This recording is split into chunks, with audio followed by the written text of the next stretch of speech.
ये कहानी है सपनों की दुनिया और अंतर्मन से चोरी की। कॉब, जिसके पास एक खास मशीन है जिसके जरिए वो दूसरों के सपनों में जाकर उनके अंतर्मन से आइडियाज को चुरा भी सकता है और कोई आइडिया डाल भी सकता है, और वो आइडिया कुछ भी हो सकता है, कोई सोच या कोई इन्फॉर्मेशन। कॉब के पास अपनी एक टीम है जिनके साथ मिलकर वो इस काम को अंजाम देता है, और इन सपनों की दुनिया में दिमाग 20 गुना तेजी से चलता है, इसलिए वहाँ का टाइम भी बहुत धीरे रहता है। अगर असली दुनिया में उनके पास 10 घंटे हैं तो सपनों की दुनिया में वो एक हफ्ता बन जाता है, और अगर सपने के अंदर वो एक और सपना देखते हैं तो वो 10 घंटे 6 महीने बन जाएंगे, और फिर वहाँ एक और सपना देखा तो वो 10 साल बन जाएंगे। और अगर वो इसी तरह से सपनों की दुनिया में सपने देखते रहे तो उन्हें हर सपने में 20 गुना ज्यादा टाइम मिलेगा। अब कॉब अपने टीम के साथ कैसे दूसरों के अंतर्मन से आइडियाज को चोरी करता है देखते हैं आज की इस कहानी में। तो कहानी की शुरुआत में कॉब को दिखाया जाता है जो कि समुद्र किनारे बेहोश पड़ा था। जब उसे होश आता है तो उसे अपने सामने अपने 2 बच्चे खेलते हुए दिखाई देते हैं जो कि उसका वहम था। तभी यहाँ पर कुछ लोग आते हैं जो उसे पकड़कर साइतो नाम के एक बूढ़े आदमी के पास ले जाते हैं। साइतो उससे पूछता है, क्या तुम मुझे मारने आए हो? फिर वो कॉब की चीजों को देखकर कहता है कि शायद मैं तुम्हें जानता हूँ, मैंने बहुत साल पहले एक ऐसा ही सपना देखा था। जिसके बाद हमें फ्लैशबैक में जवान साइतो को दिखाया जाता है जहाँ अभी वो एक सपने के अंदर था, और यहाँ कॉब अपनी टीम के साथ अंतर्मन सुरक्षा कर्मी बनकर साइतो के दिमाग से आइडिया चुराने की कोशिश कर रहा था। कॉब उसे बताता है कि सपनों की दुनिया में अंतर्मन का सुरक्षा कवच बहुत कमजोर हो जाता है, जिस वजह से अंतर्मन से आइडियाज को चुराना बहुत आसान होता है। इसलिए अगर आपको अपने अंतर्मन को चोरों से बचाना है तो उसे अपने सारे राज उन्हें बताने होंगे। दरअसल ये कॉब का प्लान था साइतो के दिमाग से आइडियाज को बाहर निकालने का, लेकिन इधर साइतो इसके बारे में सोचूंगा कहकर यहाँ से चला जाता है, जिससे कॉब के दोस्त आर्थर को शक होता है कि शायद साइतो को पता है कि वो लोग उसके दिमाग से आइडियाज को चोरी करने के लिए आए हैं, पर फिर भी कॉब कहता है कि वो ये काम कर लेंगे। तभी इधर मेल आती है। मेल दरअसल कॉब की वाइफ थी जो असल दुनिया में मर चुकी थी, पर क्योंकि कॉब मेल से बहुत प्यार करता था इसलिए वो इस सपने में उसकी यादों से आई थी। आर्थर जब मेल को देखता है तो वो कॉब से उसके बारे में पूछता है क्योंकि मेल उनका प्लान बिगाड़ सकती थी, पर कॉब उसे कहता है कि वो फिक्र ना करे, वो उसे संभाल लेगा। जिसके बाद वो मेल को अपने साथ एक कमरे में ले जाता है जहां मेल उससे पूछती है क्या उनके बच्चे उसे याद करते हैं, तो कॉब उसे बहुत कहकर उसकी कुर्सी पर एक रस्सी बांध देता है और मेल को यही बैठे रहना कहकर बालकनी से उस रस्सी से नीचे जाने लगता है, पर मेल वहां से उठकर चली जाती है। कॉब को लगा था कि मेल उसकी यादों से बनी है तो वो उसके कंट्रोल में होगी, पर उसका कंट्रोल मेल से छूट चुका था। अब कॉब यहाँ से छुपते छुपते एक तिजोरी तक पहुंच जाता है जहाँ से वो एक पार्सल निकालता है, पर जब वो उसे खोलने वाला था तो इधर मेल साइतो को लेकर आ जाती है, और उन लोगों ने आर्थर को भी पकड़ा हुआ था। और ऐसा कॉब की ही वजह से हुआ था क्योंकि उसने मेल से अपना कंट्रोल खो दिया था, और क्योंकि मेल कॉब की ही यादों से बनी है इसलिए जो कॉब को पता है वो मेल को भी पता है, और वो यहाँ साइतो को बता देती है कि ये लोग उसके दिमाग से आइडियाज को चोरी करने के लिए आए हैं और वो अभी एक सपने के अंदर है। तो अब साइतो कॉब से उसके क्लाइंट का नाम बताने के लिए कहता है जिसने कि उन्हें उसके दिमाग से आइडिया चोरी करने के लिए कहा था, और तभी मेल ये जानने के लिए आर्थर के पैर पर जानबूझकर गोली मार देती है जिससे आर्थर दर्द में तड़पने लगता है। मेल जानती थी कि दर्द तो दिमाग में होता है और अगर उसने आर्थर को जान से मार दिया तो वो नींद से जाग जाएगा, इसलिए उसने आर्थर के पैर पर ही गोली मारी ताकि आर्थर दर्द में तड़पते रहे। पर तभी कॉब आर्थर के सर में गोली मारकर उसे मार देता है जिससे आर्थर की नींद खुल जाती है और वो सपने से बाहर आ जाता है। वो सभी यहाँ साइतो के घर पर ही थे। यहाँ उन्होंने साइतो को सुलाकर अपने साथ मशीन से जोड़ा था, पर क्योंकि अब आर्थर जाग चुका था और वो सपना भी उसी का था तो वहाँ सपना बिखरने लगता है, इसलिए इधर सब कुछ टूट फूट कर मिट रहा था, जिसमें साइतो भी बिल्डिंग के दबने से मारा जाता है। और फिर कॉब साइतो के आइडिया को उस लिफाफे को खोलकर देखने लगता है, और वहाँ कॉब का दूसरा साथी जिसका नाम नेस था वो कॉब को उठाने की कोशिश करता है, पर वो उठ नहीं रहा था तो वो कॉब को झटका देने के लिए पानी के बाथ टब में गिरा देता है, जिससे वहाँ सपने में भी पानी की बाढ़ आ जाती है और ये सपना पूरी तरह से टूट जाता है, जिसके टूटते ही कॉब भी नींद से जाग जाता है। पर वहाँ अब सपने में साइतो के पहले मर जाने से वो जाग चुका था और वो यहाँ नेस को पकड़कर आर्थर को गन पॉइंट कर लेता है, पर तभी कॉब उठकर साइतो को पकड़कर बेहोश कर देता है। साइतो को पहले से पता था कि कॉब और उसकी टीम उसके दिमाग से आइडिया चुराने वाले हैं, इसलिए साइतो के होश में आते ही कॉब उससे पूछता है कि तुम्हें हमारे बारे में कैसे पता, और सब कुछ जानकर भी तुमने अपने अंतर्मन में हमें घुसने क्यों दिया। तो साइतो कहता है कि ये तुम्हारा एक टेस्ट था पर तुम इसमें फेल हुए। कॉब को लगता है कि फेल कैसे, उसने तो वो जानकारी चुरा ली थी। तो साइतो कहता है कि लेकिन मुझे पता चल गया था कि मैं सपने में हूँ और तुम मेरे दिमाग से आइडिया को चुराने के लिए आए हो। तो अब कॉब उसे धमकाकर पूछता है कि कैसे कैसे पता तुम्हें। वो उसे सच बताने के लिए कहता है, पर तभी साइतो को उस कालीन को देखकर पता चलता है कि ये कालीन उसके घर की नहीं है, जिससे अब उसे समझ में आता है कि सपने के अंदर ये दूसरा सपना है। तो वो अब कॉब की तारीफ करता है, क्योंकि इस सपने में उसे पता ही नहीं चला था कि वो सपने में है, जब तक कि उन लोगों ने उसे कालीन के ऊपर नहीं गिराया था। पर तभी उधर असल दुनिया में अब उनके नींद से जागने का टाइम पूरा हो चुका था। वो लोग यहाँ सभी एक ट्रेन में थे, जहाँ उन्होंने साइतो को अपने साथ मशीन से जोड़कर सुलाया था, और सपने का टाइम पूरा होने के बाद उन्हें उठाने के लिए एक आदमी रखा था। अब सपना पूरा होने के बाद वो इन सबको उठा देता है, और फिर ये सभी साइतो के जागने से पहले यहाँ से चले जाते हैं। फिर थोड़ी देर बाद जब साइतो जागता है तो उसे अब कॉब और उसकी टीम के बारे में पता था, और ये भी कि सपने में क्या क्या हुआ। लेकिन साइतो उनके प्लान के बारे में पहले से जानता था, इसलिए कॉब उसके अंतर्मन से आइडिया चुराने में फेल हो चुका था। फिर हमें कॉब को दिखाया जाता है, जो ये जानने के लिए कि वो असली दुनिया में है या सपनों की दुनिया में, एक लट्टू को घुमाता है। दरअसल ये उसका एक तिलिस्म था। दरअसल सपनों की दुनिया में ये घूमता रहता है, और असल दुनिया में ये घूमकर आखिर में रुक जाता है। और कॉब की टीम के पास भी अपने अपने अलग अलग तिलिस्म थे, जिससे उन्हें असल दुनिया और सपनों की दुनिया का फर्क पता चलता था। इसके बाद कॉब अपने बच्चों से बात करता है। वो अपनी वाइफ के मरने के बाद अपने बच्चों से कभी मिल नहीं पाया था, क्योंकि उस पर उसकी वाइफ को मारने का इल्जाम था। इसलिए यूएस पुलिस उसे पकड़ना चाहती थी, जिनसे बचने के लिए कॉब अलग अलग देशों में रहता था। अब कॉब आर्थर के साथ यहाँ से निकलने लगता है, लेकिन जब वो छत पर पहुंचते हैं तो यहाँ उनके हेलीकॉप्टर में साइतो था, जिसने नेस को पकड़ रखा था। वो इन्हें बताता कि नेस ने उन्हें धोखा दिया है, इसलिए उसे पता था कि कॉब उसके अंतर्मन से आइडिया चुराने वाला है। वो उसे मार देने के लिए भी कहता है, पर कॉब उसे मना कर देता है। तो फिर साइतो नेस को उस कंपनी के हवाले कर देता है, जिसने उन्हें साइतो के दिमाग से आइडिया चुराने के लिए भेजा था। अब इधर साइतो कॉब के काम से काफी इम्प्रेस हुआ था, तो वो उसे उसके लिए एक काम करने का ऑफर देता है, जिसमें उसे एक आदमी के दिमाग में एक आइडिया डालना था। इस पर आर्थर तो कहता है कि ये नामुमकिन है, पर कॉब कहता है कि ये पॉसिबल है, लेकिन ये काम बहुत ही रिस्की है, इसलिए वो इस काम को नहीं करना चाहता था। और यहाँ से जब वो जाने लगता है, तब साइतो उसे कहता है कि अगर तुमने ये काम कर दिया तो वो उसके ऊपर लगे उसकी वाइफ के मर्डर के केस को हटवा देगा, और फिर वो अपने घर जाकर अपने बच्चों से भी मिल सकता है। तो अब कॉब अपने बच्चों से मिलने के लिए उसकी बात को मान जाता है, और उससे उस आइडिया के बारे में पूछता है। साइतो बताता है कि उसका सबसे बड़ा बिजनेस कंपटीशन एक बीमार बुड्ढा है, जिसके मरने के बाद उसकी कंपनी उसके बेटे रॉबर्ट फिशर के नाम हो जाएगी। और अब साइतो कॉब से चाहता था कि वो फिशर के दिमाग में एक ऐसा आइडिया डाले जिससे कि वो अपने पिता की कंपनी को नहीं संभाले, जिसके बाद साइतो के सामने उसकी कंपनी का कोई कॉम्पिटिटर नहीं होगा। इसलिए वो कॉब को अपनी टीम इकट्ठा करने के लिए कहकर चला जाता है। यहाँ आर्थर को लगता था कि किसी के दिमाग में आइडिया डालना नामुमकिन है, पर कॉब उसे बताता है कि ये मुमकिन है, क्योंकि उसने ये पहले किया है। पर अभी वो ये बात नहीं बताता कि उसने किसके दिमाग में आइडिया डाला था।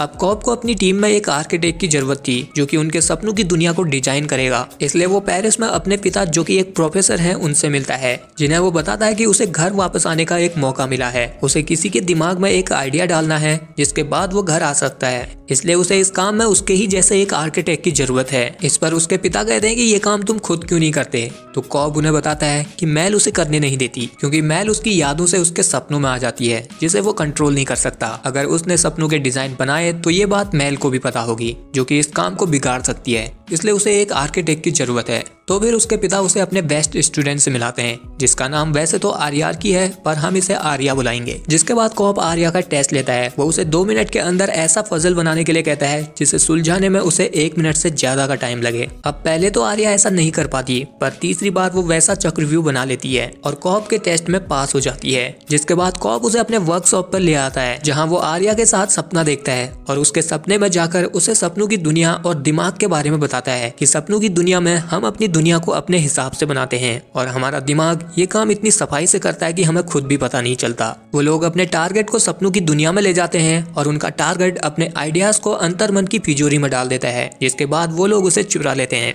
और जब तक हम सपना देखते हैं तब तक तो सब कुछ हकीकत जैसा ही लगता है, पर जब हम जागते हैं तो तभी पता चलता है कि ये तो बस एक सपना था। और सपने में कभी भी हमें अपने सपने की शुरुआत याद नहीं रहती, जिसे साबित करने के लिए वो आर्या को अपने सपने की शुरुआत को याद करने के लिए कहता है। तो यहाँ पर अब उसका सपना बिखरने लगता है और वो नींद से जाग जाती है। फिर कॉप उसे बताता है कि सपने में भी चोट लगने से दर्द होता है, और अगर आप सपने में मर गए तो आपकी नींद खुल जाएगी। जिसके बाद कॉप फिर से आर्या के साथ सपनों में जाता है, पर इस बार वो आर्या को अपने सपने में ले जाता है और उसे इस दुनिया को बनाने के लिए कहता है। तो अब आर्या अपने हिसाब से इस दुनिया को बनाने लगती है, जिसे देखकर कॉप भी उससे काफी इम्प्रेस होता है पर फिर इधर आर्या अपनी यादों से असल दुनिया की एक हूबहू जगह बना देती है, जिसे देखकर कॉप उसे कहता है कि कभी भी हमें यादों से अपने सपने नहीं बनाने चाहिए, उसे बस इमेजिन करके ही चीजें बनानी होंगी। अगर उसने पूरी की पूरी जगह असल जिंदगी की बना दी तो वो हकीकत और सपने में फर्क भूल जाएंगे और हमेशा के लिए सपनों के अंदर फंसे रह जाएंगे। तभी इधर सभी लोग आर्या पर हमला करने लगते हैं, क्योंकि ये कॉप का अंतर्मन था और अब उसके अंतर्मन को पता चल गया था कि इस दुनिया को कोई और बना रहा है। इसलिए कॉप के सारे ख्याल आर्या पर टूट रहे थे, क्योंकि यहाँ इंसानी रूप में थे। तभी इधर कॉप की यादों से मैल भी आ जाती है,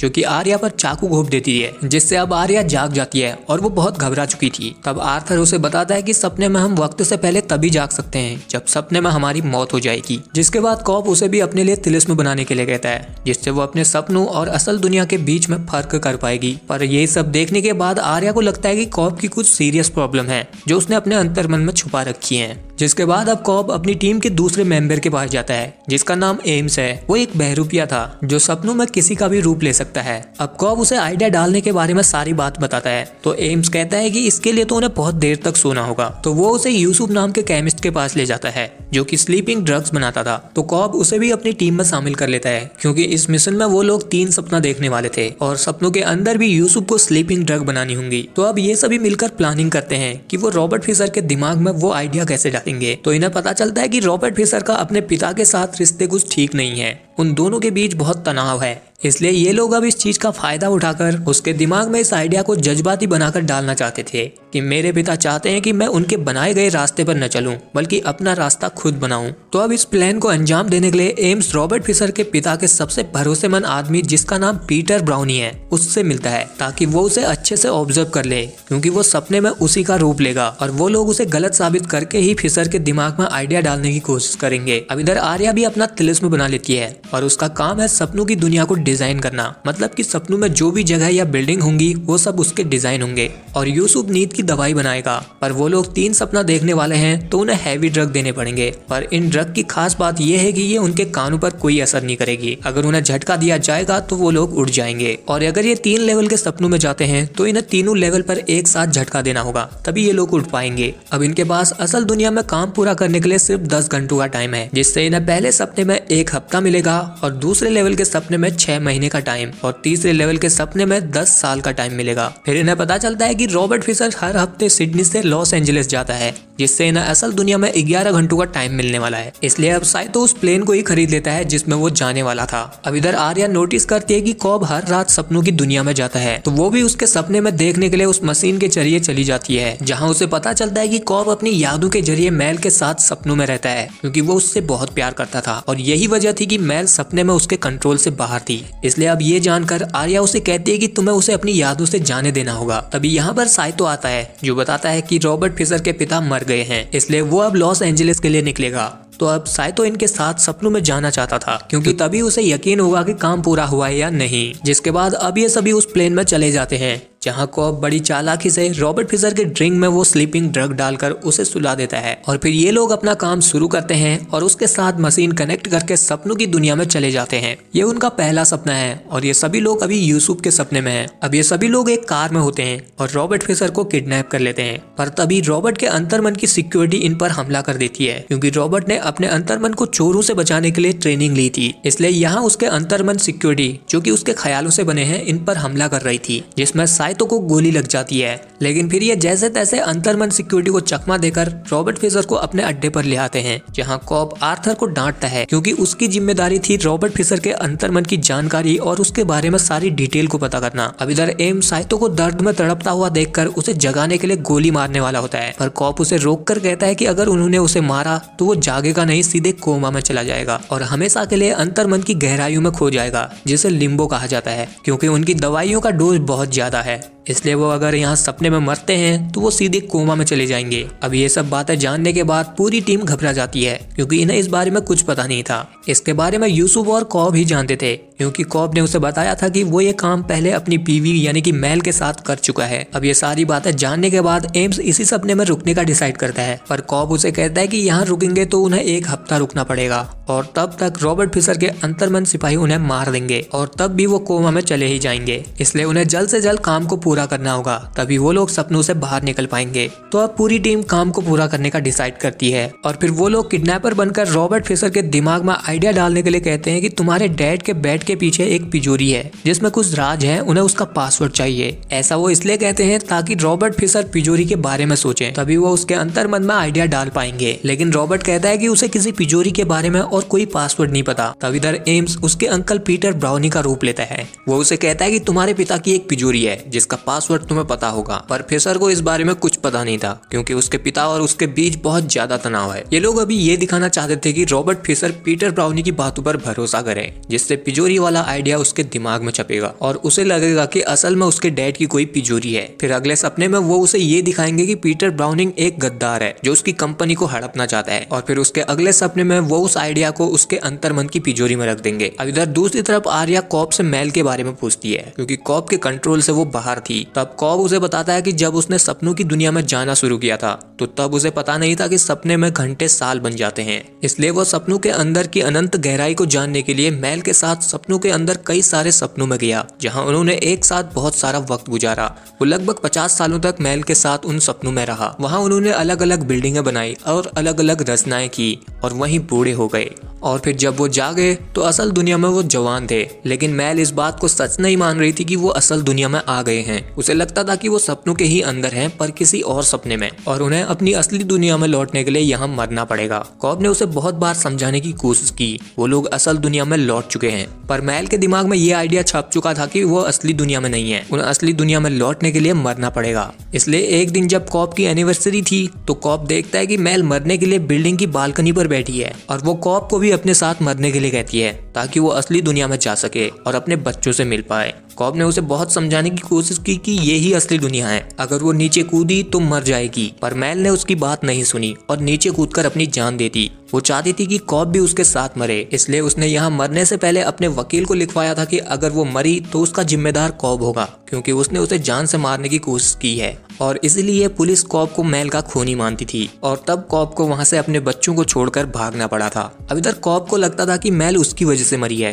क्योंकि उसी ने एक्चुअल में वो आइडिया, वो सोच मेल के अंतर्मन में डाली थी कि ये दुनिया सच नहीं है, उन्हें असली दुनिया में लौटने के लिए मरना होगा। क्योंकि मेल सपनों की दुनिया से बाहर नहीं निकलना चाहती थी, इसलिए कॉब ने उसके दिमाग में ये आइडिया डाला था। पर उसे पता नहीं था कि ये आइडिया, ये सोच मेल को असली दुनिया में भी खाती रहेगी।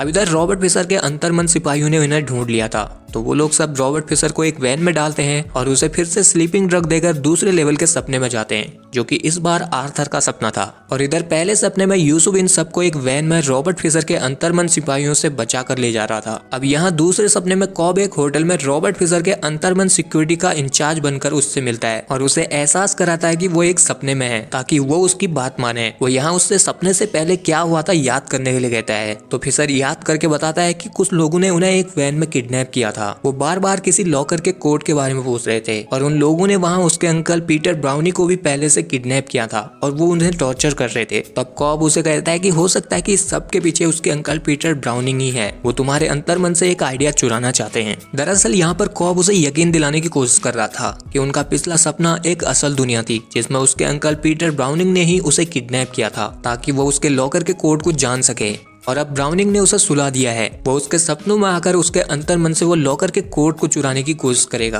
कॉब चाहता था कि रॉबर्ट अपने अंकल पर शक करे, तभी वो अपने प्लान में आगे बढ़ पाएंगे। अब इधर आर्थर और आर्या रूम नंबर 491 में एक्सप्लोजन लगाते हैं ताकि बाद में वो सभी को झटका दे सके, क्योंकि वहाँ नीचे वाले रूम में यानी कि 428 में वो अपना अगला सपना देखने वाले थे। तो अब ये सभी रॉबर्ट फिशर को लेकर उस रूम में ले आते हैं। यहाँ फिशर को लग रहा था कि ये उसका अपना सपना है और कॉब उसके अंतर्मन का सिक्योरिटी इंचार्ज जो उसके दिमाग से आइडिया चुराने से बचा रहा है। तो अब यहाँ पर फिशर के दिमाग से बना हुआ पीटर ब्राउनिंग आता है, जिसे कि कॉब और उसकी टीम पकड़ लेती है। अब क्योंकि फिशर को भी पीटर ब्राउनिंग पर शक हो चुका था, इसलिए वो ब्राउनिंग से पूछता है कि आप ऐसा क्यों कर रहे हो और उस तिजोरी में ऐसा है क्या जो तुम उसे खोलने के लिए इतने बेताब हो। ब्राउनिंग उसे बताता है कि उस तिजोरी में उसके पिता की दूसरी वसीयत है, जिसके अकॉर्डिंग तुम उस कंपनी को बंद कर दोगे, क्योंकि तुम्हारे पिता चाहते थे कि तुम अपनी एक नई जिंदगी चुनो और अपना रास्ता खुद बनाओ, लेकिन मैं नहीं चाहता कि कंपनी बंद हो, इसलिए मैंने ये किया। लेकिन इधर कॉब उसे कहता है कि ये झूठ बोल रहा है, हमें सच जानने के लिए इसके सपने में जाना होगा कि उस लॉकर में ऐसा क्या है।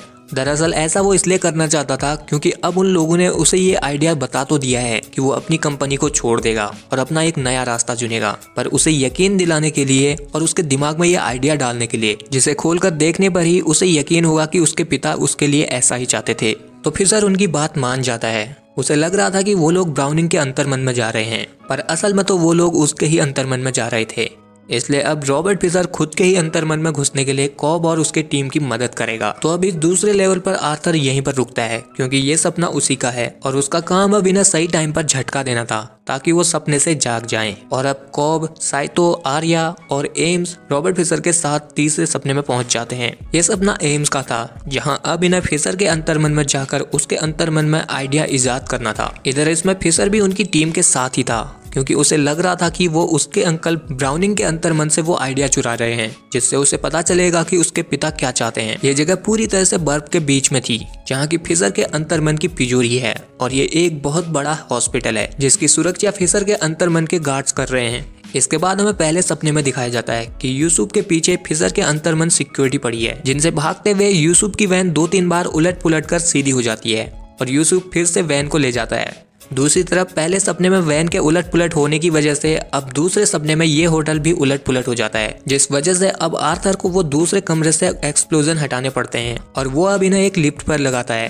पर तभी पहले सपने में वहाँ यूसुफ अंतर्मन सिक्योरिटी के बीच फंस चुका था, इसलिए वो पहले सपने में उन सभी के कानों में हेडफोन लगाता है ताकि दूसरे और तीसरे सपने में कॉप की टीम को पता चले कि वो झटका देने वाला है, जिसके बाद वो यहाँ उस वैन को ब्रिज से नीचे गिरा देता है। पर क्योंकि दूसरे सपने में आर्थर ने अभी तक झटका देने का काम पूरा नहीं किया था, तो वो और तीसरे सपने में वो लोग इस झटके को मिस कर देते हैं। तब कॉब उन्हें कहता है कि उनके पास एक और मौका है, जब वैन पानी में गिरेगी तो उन्हें एक और झटका लगेगा, तब वो यहाँ से निकल सकते हैं। पर इससे पहले उन्हें फिशर को उसके अंतर्मन सिक्योरिटी रूम में पहुंचाना होगा जहाँ की उसके पिता और वो लॉकर है। इसलिए वो आर्या से अब उस बिल्डिंग का कोई शॉर्टकट पूछता है जिससे वो फिशर को वहाँ पहुँचा पाए। आर्या उसे बताना तो नहीं चाहती थी क्योंकि अगर उसने उसे डिजाइन बताया तो मैल को भी वो डिजाइन पता चल जाएंगे और वो उनका काम बिगाड़ सकती है। पर क्योंकि अब उनके पास ज्यादा टाइम नहीं है तो वो कॉप को शॉर्टकट बता देती है। यहाँ पर फिशर के अंतर्मन के बहुत सारे सिक्योरिटी गार्ड्स थे जो कि इन्हें रोकने की कोशिश करते हैं और मारने की कोशिश करते हैं। और उधर दूसरे सपने में भी अब आर्थर ने लिफ्ट पर बॉम्ब लगा दिया था और क्योंकि पहले सपने में वैन हवा में नीचे गिर रही थी तो यहाँ दूसरे सपने में भी आर्थर हवा में ही तैर रहा था। वो यहाँ जल्दी से अब इन सभी को इकट्ठा करके बांध देता है और इन्हें अपने साथ लिफ्ट में ले जाकर दूसरे झटके का इंतजार करता है। जब वैन पानी में गिरेगी तो वो यहाँ उसी वक्त बॉम्ब को भी ब्लास्ट कर देगा, जिससे यहाँ सभी को झटका लगेगा और वो सभी जाग जाएंगे। उधर तीसरे सपने में फिशर शॉर्टकट से अपने अंतर्मन के कमरे के बाहर पहुंच जाता है, पर कॉप को डिजाइन पता होने की वजह से यहाँ पर मैल आ जाती है, जिसे देखकर कॉप उधर सोच में पड़ जाता है और तभी वहाँ मैल फिशर को गोली मार देती है, जिसे देखने के बाद कॉप भी मैल को गोली मारता है। पर अब फिशर मर चुका था और इनका प्लान भी अब फेल हो चुका था क्योंकि फिशर के मरने के बाद लिम्बो यानी कि वो कोमा में जा चुका था, जिस वजह से इधर कॉप भी हार मान जाता है। पर तभी आर्या कहती है कि उन्हें लिम्बो में जाना चाहिए और वहां से फिशर को लाना होगा क्योंकि लिम्बो में उनके पास बहुत टाइम है। तो अब आर्या और कॉप लिम्बो में जाने का डिसाइड करते हैं और इधर एम्स फिशर के लिए एक पर्सनल झटका बनाता है ताकि जब दूसरे सपने का म्यूजिक उन्हें सुनाई दे तो उस वक्त वो फिशर को झटका देगा। वो यहाँ पर पूरी टीम के लिए भी झटके का इंतजाम करता है, जिसके लिए उसे इस पूरी जगह को ब्लास्ट करना होगा। इसलिए वो इस पूरी बिल्डिंग में बॉम्ब लगाता है और यहाँ साइतो, जिसे कि अब तक गोली लग चुकी थी, लेकिन फिर भी वो अपने आखिरी दम तक लड़ता है और यहाँ मरने से वो भी कोमा में यानी कि लिम्बो में चला जाता है। और उधर कॉप और आर्या भी लिम्बो में पहुंच चुके थे। इधर कॉप को पता था कि फिशर मैल के पास ही होगा। दरअसल कॉप ने बहुत सारे साल यहाँ मैल के साथ गुजारे थे और क्योंकि उसी ने ही मैल के दिमाग में वो आइडिया डाला था कि ये असली दुनिया नहीं है, असली दुनिया में जाने के लिए उन्हें मरना पड़ेगा। इसलिए अब कॉप को पता था कि मैल उससे क्या चाहती है। वो आर्या को लेकर मैल और अपने घर में आता है जहाँ की मैल बैठी थी। मैल चाहती थी कि कॉप उसके साथ यहीं रुके क्योंकि उसके हिसाब से कॉप जिस दुनिया में रहता है वो ही सपनों की दुनिया है। दूसरी तरफ तीसरे सपने में जब एम्स को म्यूजिक सुनाई देता है तो वो फिशर को झटका देने लगता है, जिससे इधर लिम्बो में बिजली कड़कती है, जिसे देखकर आर्या कॉप को जल्दी करने के लिए कहती है क्योंकि अब उनके पास बहुत कम टाइम बचा है। तो अब कॉप मैल के साथ यहीं रुकने का फैसला करता है, जिसके बदले में मैल आर्या को फिशर का पता बता देती है, जिसके बाद आर्या फिशर को झटका देने के लिए उसे बिल्डिंग से नीचे गिरा देती है, जिससे वो तीसरे लेवल के सपने में जिंदा हो जाता है क्योंकि सेम टाइम पर एम्स भी उसे झटका दे रहा था। तो अब यहाँ एम्स जल्दी से फिशर को उसके अंतर्मन के कमरे में भेजता है जहाँ पर फिशर के पिता लेटे थे। फिशर को लगता था कि उसके पिता उससे प्यार नहीं करते। वो उन्हें कहता है, मैं जानता हूँ आप मुझसे निराश थे क्योंकि मैं आप जैसा नहीं बन पाया, पर उसके पिता उसे कहते हैं नहीं, मैं निराश इसलिए था क्योंकि तुम मेरे जैसे बनने की कोशिश कर रहे थे। वो चाहते थे कि फिशर उनके जैसा ना बने बल्कि अपना एक अलग रास्ता चुने। जिसके बाद अब फिशर उनके उस लॉकर को खोलता है जिसके अंदर एक वसीयत थी, पर इधर वो उस वसीयत को नहीं देखता। इसमें तिजोरी के अंदर उसके बचपन का एक खिलौना भी था जिससे वो बचपन में खेला करता था और उसके पिता ने उसे आज तक संभाल के रखा था। तो अब उसे लगता है कि वो गलत था। उसके पिता उससे बहुत प्यार करते हैं, इसलिए वो डिसाइड करता है कि उसके पिता जैसा चाहते थे वैसा ही वो करेगा, यानी कि अपना अलग रास्ता बनाएगा। जिसका मतलब है कि अब इन लोगों ने उसके अंतर्मन में वो आइडिया डाल दिया है। इसलिए अब एम्स झटका देने के लिए इस पूरी बिल्डिंग को ब्लास्ट कर देता है और उधर लिम्बो में झटके को देखकर आर्या मेल को गोली मार देती है और खुद बिल्डिंग से नीचे कूद जाती है। अब यहाँ कॉब मेल से कहता है कि तुम मेरी यादों से बनी हो, इसलिए उसे भूलना होगा और मुझे अब अपनी असली दुनिया में अपने बच्चों के पास जाना होगा। जिसके बाद इधर मेल मर जाती है क्योंकि कॉब ने अब अपने यादों से मेल को निकाल दिया था। कॉब को पता था कि साइतो भी अभी तक मारा जा चुका होगा, इसलिए वो भी यहीं लिम्बो में होगा, तो वो उसे ढूंढने के लिए निकल जाता है। दूसरी तरफ तीनों सपनों में एक ही टाइम पर झटका देने से अब आर्थर, एम्स, आर्या और फिशर पहले सपने में आ जाते हैं। कॉप और साइतो इसलिए नहीं आए क्योंकि वो लिम्बो में थे। अब इधर एम्स फिशर के साथ ब्राउनिंग बनकर बाहर निकलता है, जिसे फिशर कहता है उसके पिता जैसा चाहते थे वो वैसा ही करेगा, मतलब कि अपना रास्ता खुद बनाएगा और अपने दम पर खुद सक्सेसफुल होगा। जिसके बाद हमें मूवी का वही पहला सीन दिखाया जाता है जहां कॉप समुद्र किनारे बेहोश पड़ा था और अब उसे साइतो के पास ले जाया जाता है, जहां कॉप साइतो को याद दिलाता है कि यह दुनिया असली नहीं है, जिसे साबित करने के लिए वो अपने तिलिस्म यानी कि लट्टू को घुमाता है, जिसे देखने के बाद साइतो को सब कुछ याद आ जाता है और ये भी कि उसे अपना वादा पूरा करना है। तो वो अब असल दुनिया में लौटने के लिए कॉब और अपने आप को गोली मार देता है, जिससे अब असल दुनिया में जब कॉब की आंखें खुलती है तो वो देखता है कि बाकी के लोग पहले से जाग चुके हैं। साइतो भी अब वापस जवान हो चुका था और वो अपना वादा पूरा करता है। वो यहाँ से एक फोन करता है और कॉब के ऊपर लगे उसकी वाइफ के मर्डर केस को हटवा देता है। इसलिए जब प्लेन लैंड होता है तो पुलिस कॉब को नहीं रोकती। जिसके बाद अब कॉब यहाँ से अपने बच्चों से मिलने के लिए अपने घर पहुंचता है, लेकिन अभी वो थोड़ा कंफ्यूजन में था कि वो असल दुनिया में है या सपनों की दुनिया में। इसलिए वो चेक करने के लिए अपने तिलिस्म को घुमाता है, पर उसके रुकने से पहले ही यहाँ उसके बच्चे आ जाते हैं, जिन्हें देखकर कॉब अपने बच्चों से मिलने के लिए चला जाता है। और फिर हमें उस तिलिस्म को दिखाया जाता है जो कि अपनी जगह पर घूमते रह रहा था और जब वो रुकने ही वाला था तो मूवी एंड हो जाती है। अब कॉब असल दुनिया में है या सपनों की दुनिया में, ये तो क्रिस्टोफर नोलन ही जानते होंगे। बाकी आपको क्या लगता है कि कॉब असली दुनिया में है या सपनों की दुनिया में, आप मुझे कॉमेंट करके बता सकते हैं। और अगर आपको मूवी का कोई भी सीन कंफ्यूजन में डाल रहा हो तो भी आप कमेंट कर सकते हैं, मैं आपके डाउट्स को क्लियर करने की कोशिश करूंगा। बाकी अगर आपको मेरी ये मेहनत पसंद आई हो तो इस वीडियो को लाइक शेयर जरूर कीजिए और चैनल पर पहली बार आए हो तो चैनल को कर लीजिए सब्सक्राइब।